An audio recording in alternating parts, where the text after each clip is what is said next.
What's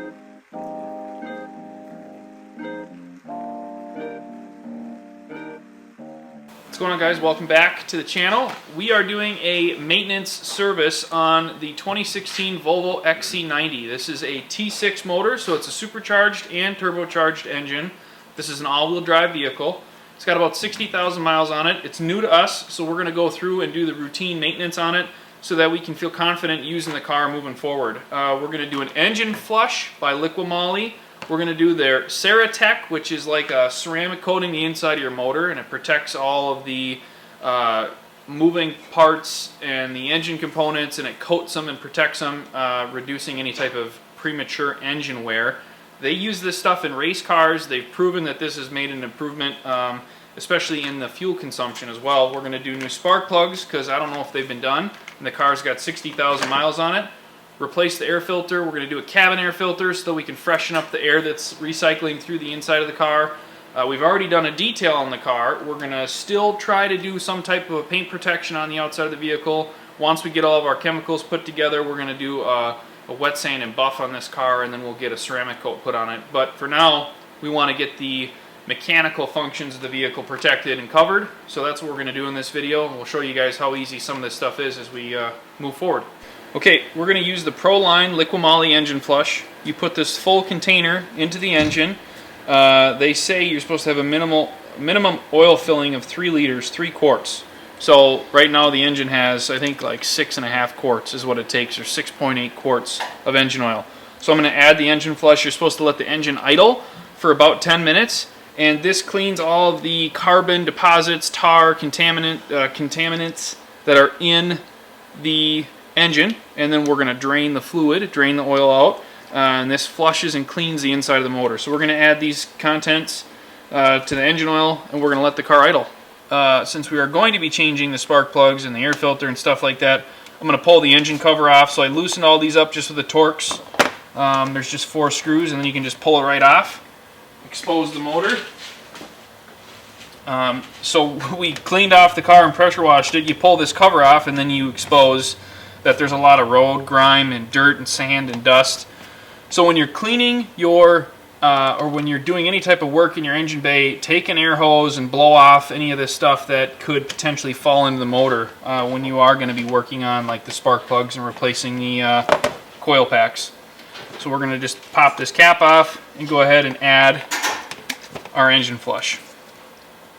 It's like you're adding diesel to the engine. A lot of guys actually that say they get a ton of mileage out of their vehicle add diesel and run diesel on the engine. So this is kind of like the approved version of doing it. Okay, so we've got the engine idling. We're going to let this idle for about 10 minutes just to keep the product moving around in the engine bay and clean out the engine oil. We are going to do the air filter and the spark plugs, but we wanted to be sure that we let this product go to work on the motor, and if it had any type of seepage that went through the cylinder walls and did affect the spark plugs or the way the car idled or ran because it is so much thinner than regular oil, we didn't want to replace any of those things. So we are letting the engine run. We're going to let that go to work with the engine flush from Liqui Moly, and then we are going to pull the car back in the shop. We'll do a fluid change and then show you guys the next steps. Okay, so what we're going to do is just blow off any dust and loose road grime or rocks or pebbles that are around in the engine bay, just to be sure none of that drops in the motor. So what we're going to do is take a T30. You got to pull this skid plate off underneath the car to get to the drain plug and to get to the oil filter. So there's a special tool guys use. It's like a giant socket to take the oil filter housing so you can get to the oil filter. It's a cartridge oil filter, but it's from underneath the car. So what we're going to do is we're going to pull the skid plate off, drain the oil, pull the cartridge. There's actually a drain plug on the cartridge housing, which they make that so that obviously when you drain your oil and you pull that plug out, you're not going to burn yourself by having hot oil run down your hand. So kind of an interesting design. Okay. Down it goes.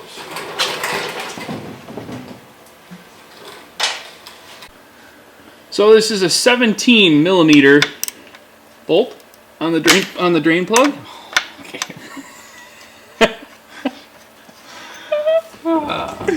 She'll get you.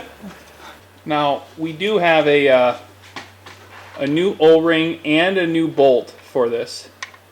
And there's also a screen in the bottom of our drain plug. So you just let that go there. And look at how quick the oil comes out, like water with that flush in the engine. So I'm gonna bust this loose a little bit. Get ready to start pulling some oil from there. Got that nice and loose. Just take a paper towel now. Follow up with it here. And then you can let the cartridge drain, so that when you take the filter out of the cartridge, you're not going to lose the hair in your knuckles from hot oil. Because it is wise and preferred to do the oil change when the oil is hot, especially when you have that engine flush running through the motor. Really helps clear out the contaminants. Okay, so you just pull down this housing and you access the cartridge filter. Pluck this filter out of here, this cartridge. Toss it away. Any grime or excess junk that's inside this cartridge, I'm just going to wipe out and make sure it's nice and clean. And then I'm going to install the new oil seals, or the O-rings, for the housing and for the filter drain bolt. So this is the part I was talking about. You guys can see here, it's got the ability to have a big socket go over this. We just have a snap-on multi-tool that we use that grabs this, and it's just a little bit hard on the plastic housing, so we're going to want to get the socket that fits this. We just don't have it. I don't know if it's a special tool or what it is, but it's kind of a unique design. Volvo's got a drain plug underneath it so that you can pull this out. There's an O-ring in the drain plug, and that's what we're going to replace, along with the O-ring that goes around this filter that seals it up. And then depending on the brand of oil filter you buy, it should already have an O-ring installed on the end of it. So what is this, UFI? So all you got to do is just press this in. It snaps in place. Just get a little bit of oil and lubricate your O-rings before you put it in place, and you should be good to go. Okay guys, so I'm just pulling the plug out of the bottom of the filter housing and replacing the O-ring. And as you can see, my videographer here is doing a really good job of showing what I'm doing, so I appreciate that. Okay, just take a pick, go in behind the O-ring, hook it, pull it off. You're going to replace that, put on the new O-ring. Again, highly advised that you get a little bit of used oil or new fresh oil, clean oil, put on the rubber O-ring so that it seals up.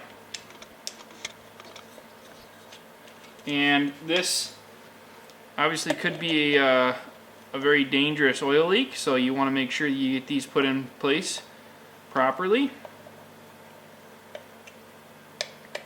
Just give it a little torque up, doesn't need to be too crazy. And you're done. So I'm going to get this nice and lubed up and then put it up in the car. Voila! We are just hitting this surface here that mates with the filter housing to make sure there's not any grit or grime that is going to get pinched in between there. Wiping off a little bit of grease and excess dirt that's on the perimeter of this to make sure everything seals up good. You know, when you want a clean, really nice surface where your filter and the housing goes in place. And I just hosed off the bottom of the motor with some brake clean just to make sure it stays nice and clean and dry. So I'm going to try to tighten this on with my hand as far as I can, and then I'll take my little snap-on multi-oil wrench tool and tighten it the rest of the way. We're running a long life, fully synthetic. This is a 5W30. We're just coming into the summer months now, so it's going to be warmer out. We're not worried about protection in the super cold. And Liqui Moly is the brand that we're using here. Liqui Moly, and I think the filter was a, what did I say, UFI branded filter. So we're going to put a little bit of oil in the engine. It takes 6.2 quarts. We're going to get some of this oil in there, and then we're going to go ahead and add the Ceratec. and we'll let that all mix together. We'll fire up the car, and the stuff gets better after about I think like 100 miles. Ceratec finally works out. You need to let the friction and the heat of the engine and the oil mix together in order for this to fully function. This stuff lasts and protects your engine for 30,000 miles.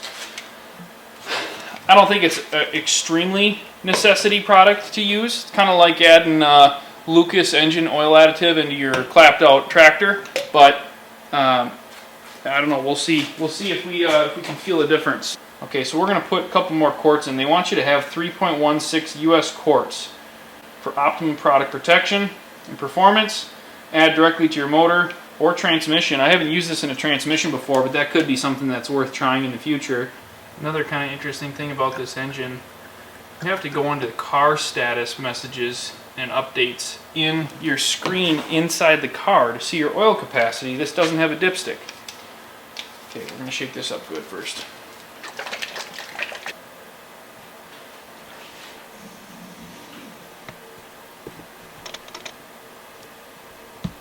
Get that protection in the motor. Now, the Liqui Moly guys are saying that they run this stuff in their performance engines and in race cars.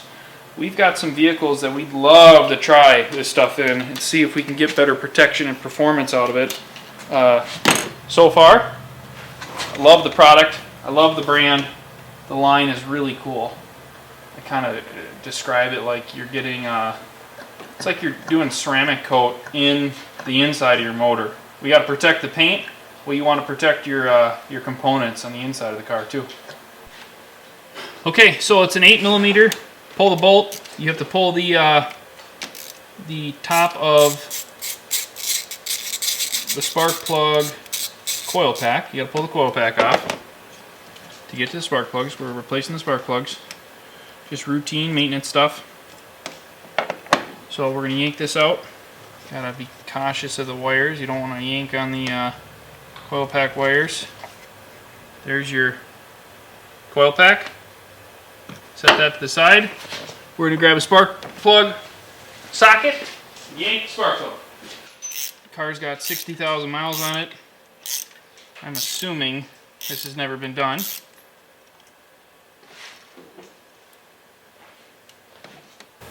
So, as you can see, this spark plug is in okay shape.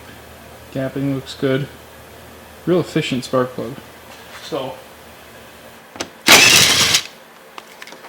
okay. Just lift up the top. Bam. Air filter. We'll swap it out for the genuine OEM MAN air filter. That's what it looks like. You can see these are same size.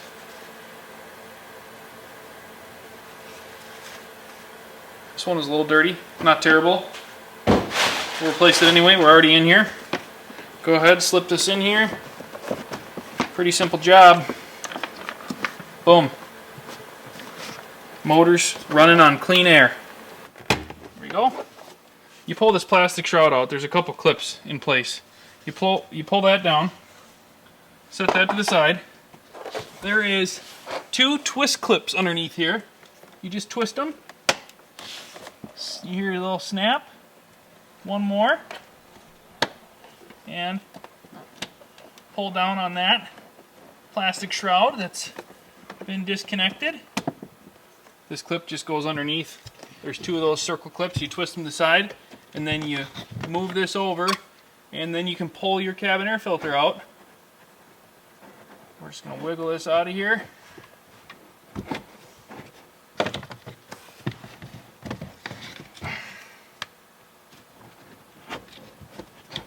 Get this big stinky thing out of here. So this is the cabin air filter that you replace.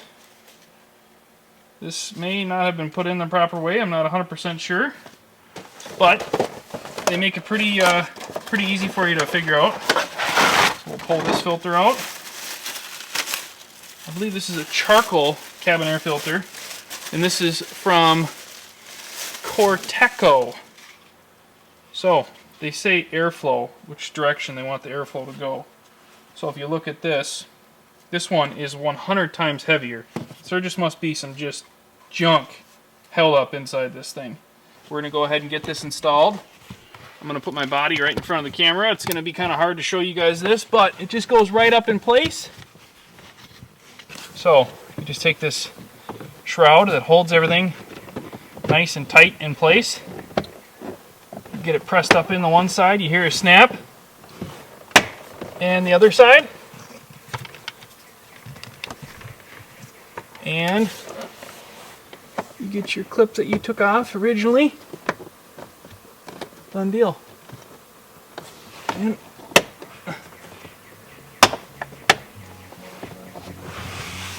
vacuum up your crumbs. Put your Torx T25 screws back in. And you're set. Hey guys, hope you enjoyed the video. Leave us a like if you did. And in the comments, let us know you want to see with our Camaros here. We have 4 Camaros and a ton of possibilities, and we want to cater the channel to what you guys want to see. Also, subscribe so you guys can stay up to date on what we're doing around here at the shop and with all of our cars. Follow us on Instagram too. We love interacting with you guys and posting a lot more pictures and fun stuff on there. And in the description, we have details for a Venmo giveaway where you guys have a chance to get some stickers and support us so we can keep continuing to make content that you guys want to see. Remember, stay impulsive.